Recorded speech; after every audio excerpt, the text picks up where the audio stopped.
At issue tonight, Trump's global tariffs. Canada was spared a universal tariff, but it is still getting hit, and some sectors are reeling. Effective at midnight, we will impose a 25% tariff on all foreign-made automobiles. Well, it's progress that further tariffs were not imposed on Canada yesterday. The president's actions will reverberate here in Canada and across the world.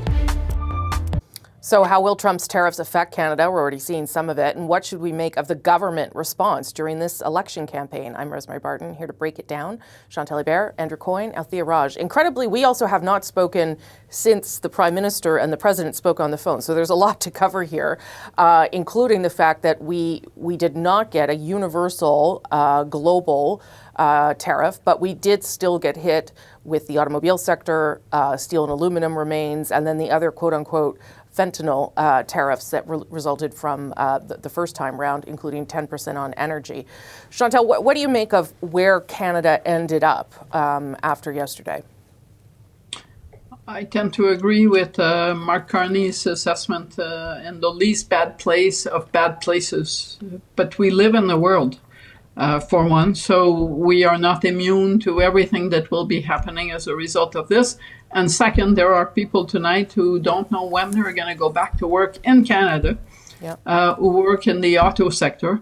It's not the only sector that's going to be hit. So it's not as if some planet fell on Earth and we were spared. That didn't happen. And to say good things about the four leaders who are the main leaders campaigning in this campaign, none of them tried really hard to pretend nothing happened.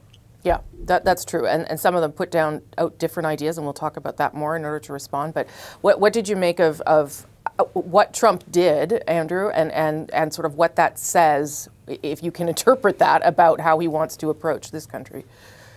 Well, he blew up the world trading system, is what he's done, much as he previously has more or less wrecked NATO.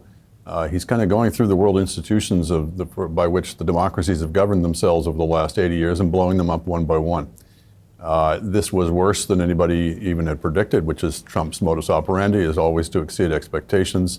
And you saw the reaction in the markets today. I hate to be even slightly cynical, but it's a bit of a good moment for probably any sitting prime minister. But Carney is certainly, every time he stands up in front of those Canadian flags and puts on the face of doom and announces, everything that we've known about the world is over, I figure he goes up 2 points in the polls. Because he looks, he's not at that moment, apparently, he is, but he's not apparently campaigning for office. He's not even conducting a trade war. At that moment, he is explaining to people what just happened. Mm-hmm. And that's a very powerful position to be in. He's doing a good job of it. I think he's probably helping people to understand the significance of what was going on here. Yeah. But you can't deny it's also, I think, to his benefit politically. For sure, for sure. Both things are definitely true in this instance. Althia, your thoughts? I think it's really hard to uncouple the politics, from the Prime Minister hat from the Liberal leader hat. And in fact, I don't actually think the Liberal Party is trying to separate the two, because the Prime Minister in his speeches is using the same language that he is using on the campaign trail. That being said, it is the perfect scenario for Mark Carney, because people are worried about the chaos, and here is somebody with a resume, although the Conservatives will remind us that a resume is not a plan, but he is somebody that has a unique set of qualification that seem to be in need at the moment. And so people who were very angry and anxious about their economic situation 4 months ago are now scared, and Mark Carney seems to present this aura of calm. I know what's happening and I know how to fix it. And I think that's why we've seen the polls in such a crazy red wave across this country. And you talk to Liberal candidates and the response at the doors is anything they've ever seen, including in 2015. Mm-hmm.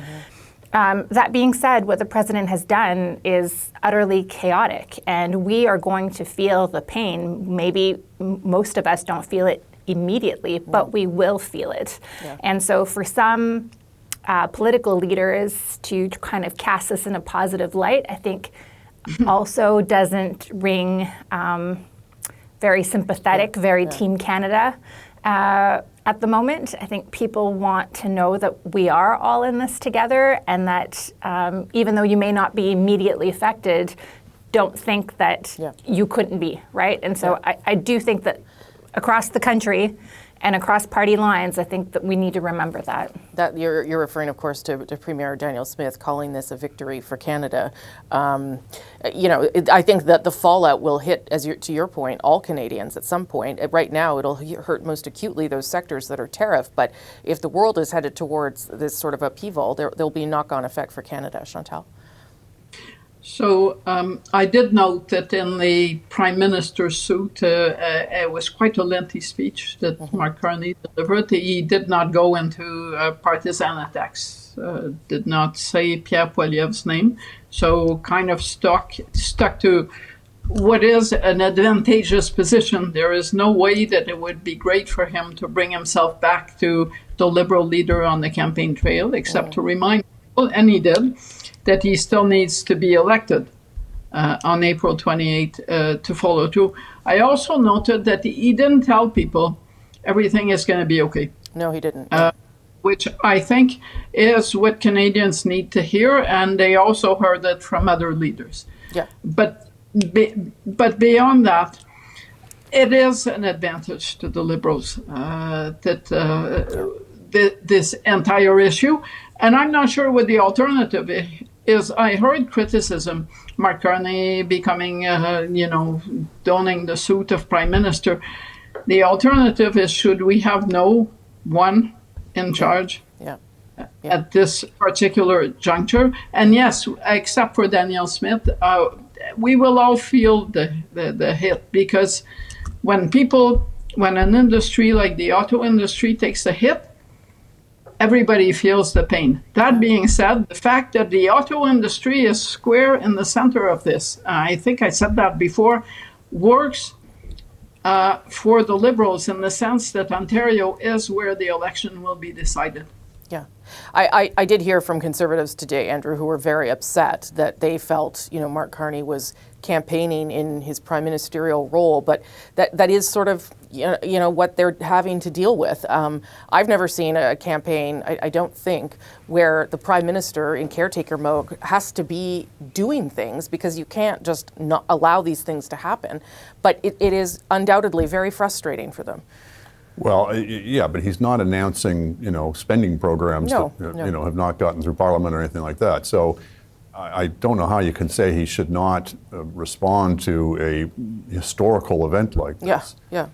I do think that there was, the most interesting part of the speech to me was, just as on the defense side of things, people are starting to talk about, do we need to put together defense arrangements that don't include the United States? Mm-hmm. Talking about putting together a trade arrangement, a free trade arrangement with countries that still believe in free trade, that may or that will not include the United States, and announcing, now this may have just been campaign bump, I don't know, but announcing that Canada was going to take some kind of leadership role in that.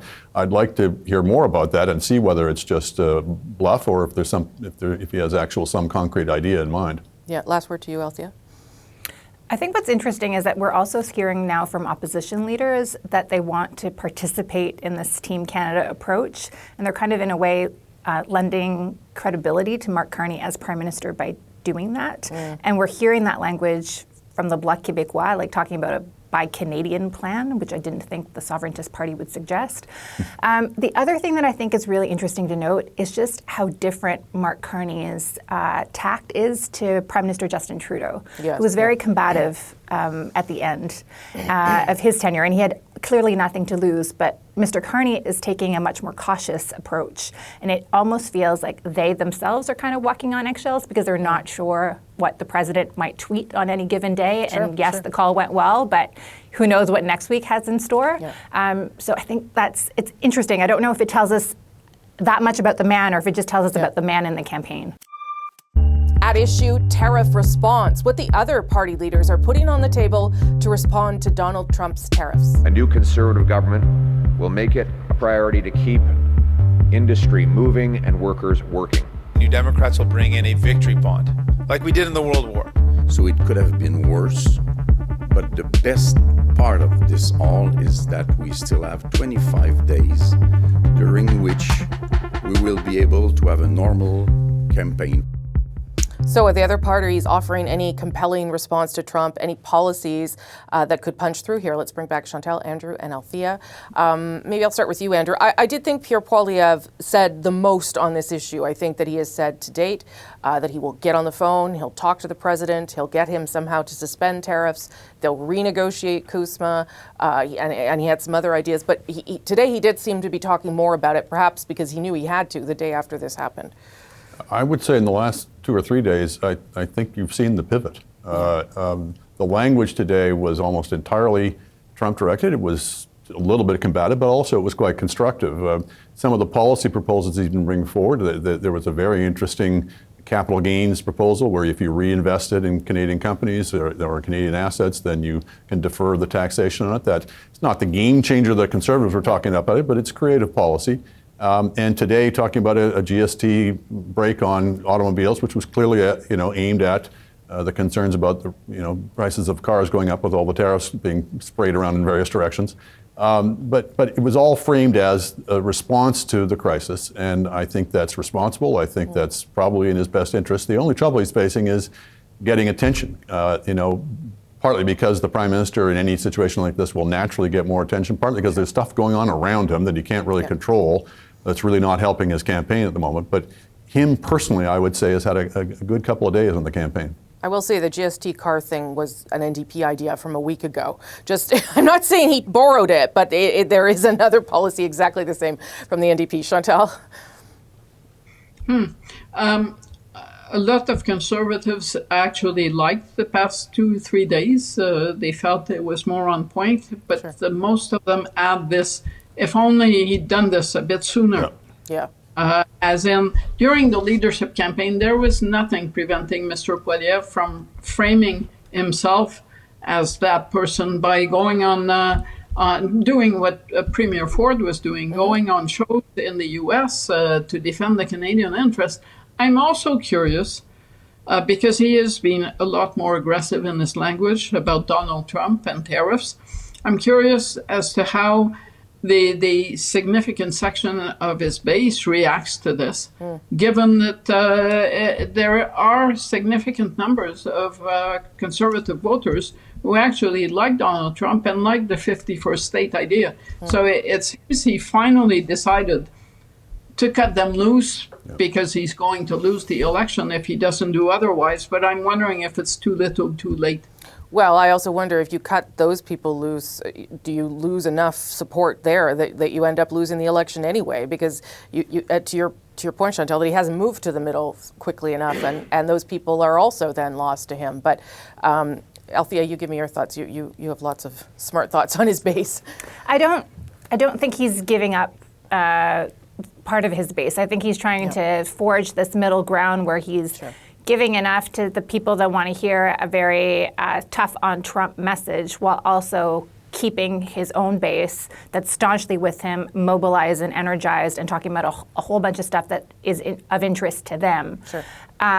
What I smiled when you talked about the GST off cars, because like the dirty little secret in this election campaign is that so much of the policy offerings that all the party leaders are putting forward are borrowing heavily from each other. Totally. The plan to address Trump, whether you're listening to Mark Carney or Pierre Poilievre, is basically the same plan. We're going to do targeted tariffs. We're going to try to protect Canadian consumers as much as we can. We're going to use the money from the auto tariffs to give that back to the auto workers.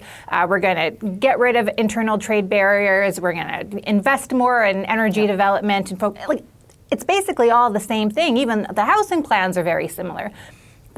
Part of the problem for the opposition, though, and I'll say this about the Conservatives have the most, the beefiest policy offering. They have spent a lot of time, a lot of energy, giving lots to chew on. And some of it is, you mentioned capital gains. That's actually an old, Stephen Harper promise.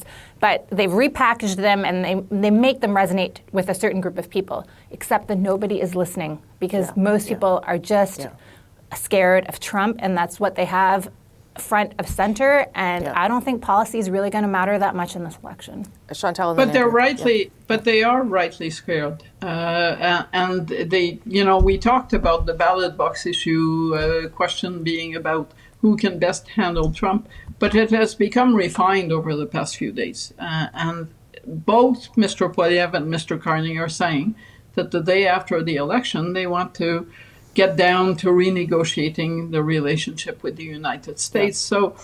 So we've now narrowed down the same ballot box question. Which of the two do you want to negotiate with Donald Trump this new trade arrangement? And it ain't going to be easy. But the problem is that when Mark Carney says that, he gets NDP and Bloc votes. When Pierre Poilievre says that, he doesn't. And that's the basic equation of this two-headed election. Andrew, yeah. I think there are some differences in policy in Yes. terms of, particularly in terms of the reconstruction, if you will, out of this. The stuff you're hearing out of Carney is much more state-directed, much more sort of industrial policy. Poilievre, it seems to me, is much more low taxes, free market approach. Not huge differences, but enough.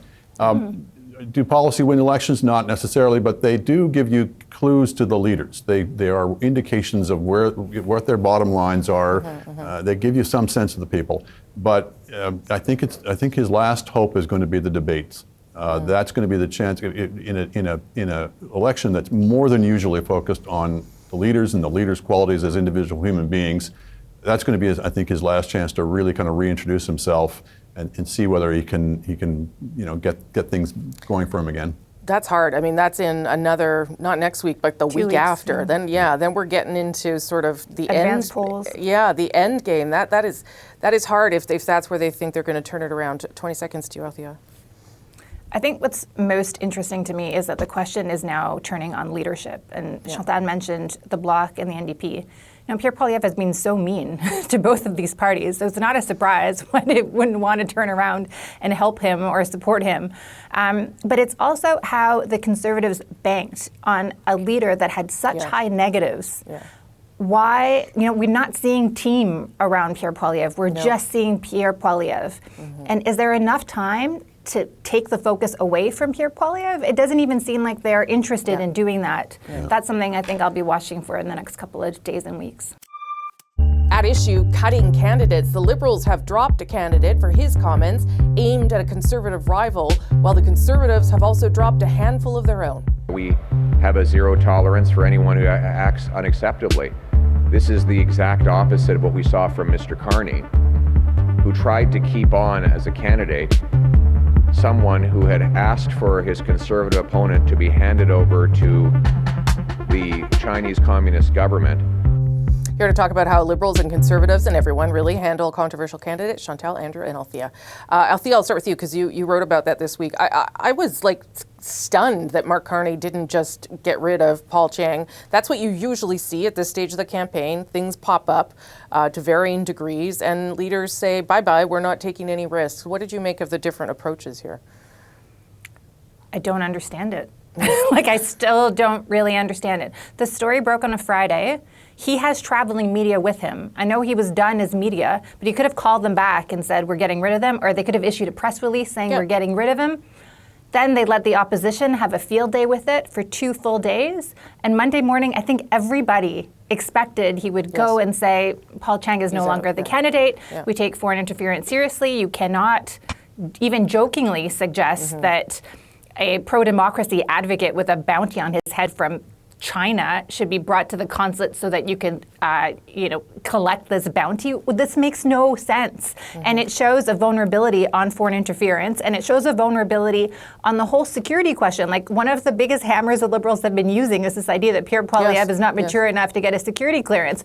Well, here's an opportunity for you to continue down this road, and you decide not to use it. Why would you not take an easy win? It's a no-brainer. I don't understand. Conservatives got rid of 4 candidates over the past very few days. Quickly, obviously to make the contrast. But it's not just that; it's the language that he used. Person of integrity. He has my full confidence. You don't need to go all out on a candidate, and someone that I don't think Mark Carney actually knows that well. So It was really surprising, and I think in any other contest, questions about, Mr. Carney's leadership and his judgment and, how seriously do you take foreign interference? Yeah. These questions would have percolated, but this is not an election campaign like any other. No, Chantal, it felt to me like a lack of political instinct that he didn't do that and that he responded the way he did. I don't know.